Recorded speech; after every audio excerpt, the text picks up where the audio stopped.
I get a lot of funny looks when I tell people I run a podcast called Thriving in Singleness, and they know that I've been married for 8 years.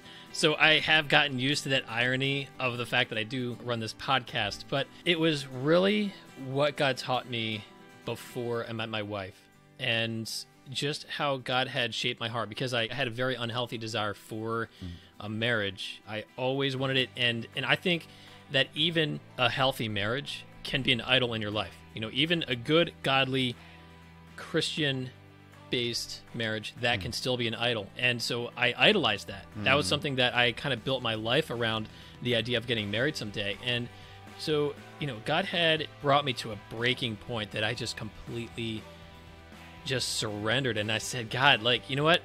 If you want me to be single for the rest of my life, I'm going to embrace that. I'm going to do the things that I feel you made me to do, and I'm going to find ways to glorify you in that. So I was ready to get my skydiving license and do base jumping. I was leading Young Life at that time, and I was considering taking that full time.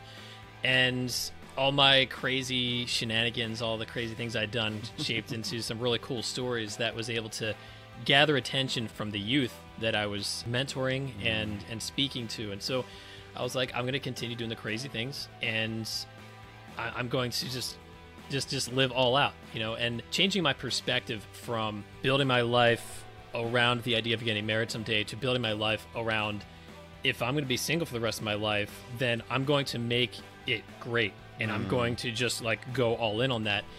And it was 2 weeks after that I met my wife, and something I try to make very clear to everybody is like, this is not a formula. I hear it time and time again about how you just surrender to the Lord and then God brings you your spouse. Like, that happens for a lot of people, but that's not a formula, and that's not what I want it to come across as. For me, that's my story. For me, that's the way that it worked out, but that's not going to be how it is. However, there's so much benefit in being able to surrender or submit your desires to God. Surrender is God takes that desire and forces you, like, kicking and screaming to just like give it to him, where submit is like, God bless those who can submit, because they're the ones who are just like, you know what, God, like, I trust you, like, I got faith in you, and God doesn't have to like smack them down as hard as he did for me to get to that point. So something I've been, you know, really pondering a lot lately is the concept that being able to surrender those desires to the Lord also makes you more attractive in a way.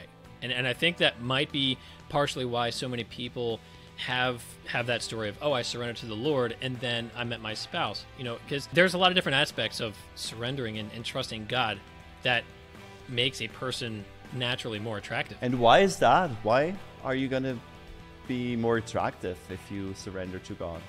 My observation is, and of course applying my own experience and what I see in people, is when you are not worried about where life is going to take you, whether it's marriage or singleness, and you're ready to embrace whatever God has for you, you become fearless because you're ready to take risks.